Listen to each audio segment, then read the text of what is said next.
ইলেকশনের আগে এটা পরিষ্কার করা প্রয়োজন ছিল যে এই গণভোট আপনারা মানেন না, এই গণভোটে হ্যাঁ বা না জিতুক এটার সাথে আপনাদের কোনো সম্পর্ক নাই।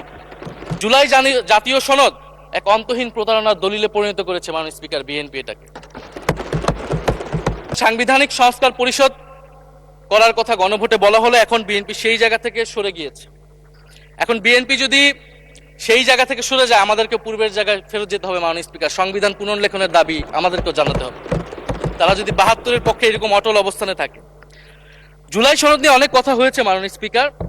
জুলাই সনদ, জাতীয় জুলাই সনদ আমরা যেদিন স্বাক্ষর হয়েছিল, আমরা জাতীয় নাগরিক পার্টি সেদিন স্বাক্ষর অনুষ্ঠানে যাইনি মাননীয় স্পিকার, এবং পরবর্তীতে আমরা স্বাক্ষর করেছি বলা যায় না, আমরা সেখানে আমাদের কমেন্টটা দিয়ে এসেছিলাম মাননীয় স্পিকার। জুলাই জাতীয় সনদ, জুলাই গণ অভ্যুত্থানের পরবর্তীতে এত কষ্টের যে ফসলটাকে, সেইটাকে মাননীয় স্পিকার নোট অফ ডিসেন্ট দিয়ে সেটাকে কলুষিত করে ফেলা হয়েছে।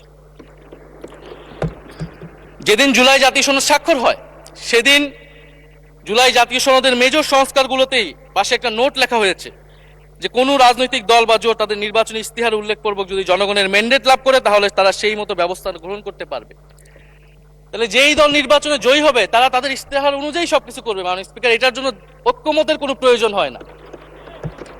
আপনি যদি নির্বাচনে জিতে আপনার ইস্তেহার মতোই সবকিছু করবেন, তাহলে আপনার সাথে আমার কিসের ঐক্যমত, কিসের আলোচনা?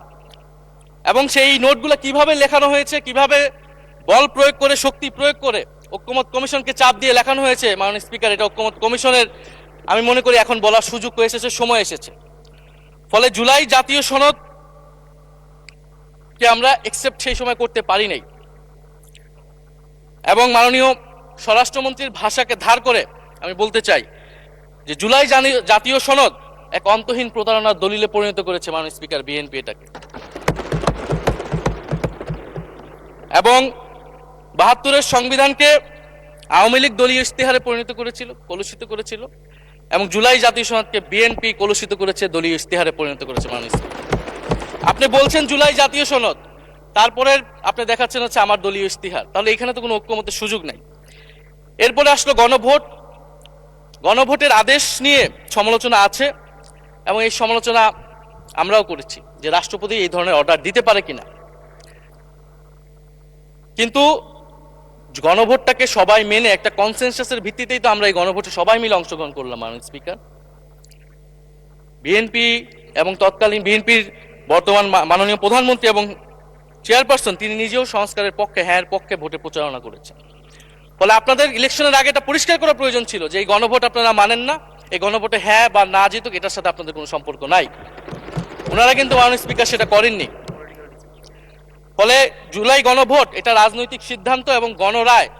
মাননীয় স্বরাষ্ট্রমন্ত্রী তিনি নিজেই সেই সময় বলেছেন যে গণরায় হচ্ছে সার্বভৌম ক্ষমতা, জনগণের রায় আসলে সেটা সকলেই মেনে নিতে বাধ্য হবে, এমনকি যদি সেটার বিরুদ্ধেও কেউ বিজয়ী হয় তারাও সেটা মেনে নিতে বাধ্য হবে।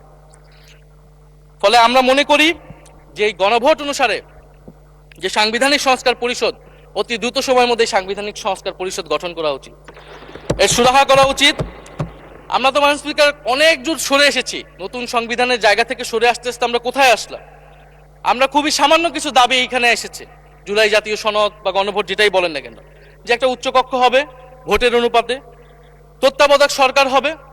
এই তত্ত্বাবধায়ক সরকার নিয়েই তো এত ঝামেলা, গত 16 বছরের এত আন্দোলন। কিভাবে নিয়োগ হবে, এই নিয়োগটা আমাদেরকে জানতে হবে মাননীয় স্পিকার। নির্বাচন কমিশনার এবং সাংবিধানিক প্রতিষ্ঠানগুলোতে কিভাবে নিয়োগ হবে, একটা নির্দলীয় এবং গ্রহণযোগ্য নিয়োগ আমরা কিভাবে করতে পারি, যেটা দেশকে বিভাজিত করবে না, বিরোধী দলের অধিকার ক্ষুণ্ণ করবে না, এবং সবচেয়ে গুরুত্বপূর্ণ বিচার বিভাগ পৃথকীকরণ মাননীয় স্পিকার। এগুলা আমরা 5ই আগস্টের পরে আসমান থেকে বলি না, এগুলা গত 16 বছর আলোচনা হয়েছে। বিএনপির 31 দফায় আলোচনা ছিল, আরো অনেক রাজনৈতিক দলের আলোচনাতে, সংস্কারের আলোচনা থেকে আমরা মাননীয় স্পিকার ধার করেছিলাম। হ্যাঁ, বিচার বিভাগ এই মুহূর্তে পৃথকীকরণ বা বিচার বিভাগের স্বাধীনতা নিয়ে কনসার্ন আছে, কারণ আওয়ামী লীগের নিয়োগকৃত অনেক বিচারক মাননীয় স্পিকার এখনো রয়ে গেছে বিচারালয়ে, যারা এই জামিনগুলো করিয়েছে ফ্যাসিস্টদের। কিন্তু সেটার একটা সুরাহা আপনারা করেন, আমরা সহযোগিতা করব, কিন্তু তারপরে তো বিচার বিভাগের স্বাধীনতা মাননীয় স্পিকার নিশ্চিত করতে হবে। গুম এবং মানবাধিকার অধ্যাদেশ বাতিল করলেন, আপনারা বলছেন ভালো আইন নিয়ে আসবেন। তো ভালো আইন যতক্ষণ পর্যন্ত আনতে পারছে না, ততক্ষণ পর্যন্ত মাননীয় স্পিকার আপনাদের সমালোচনাটা সহ্য করতে হবে। আপনারা ভালো আইন নিয়ে আসুন, এবং অতি দ্রুত সময়ের মধ্যে নিয়ে আসুন, আমরা দেখি। মাননীয় স্পিকার,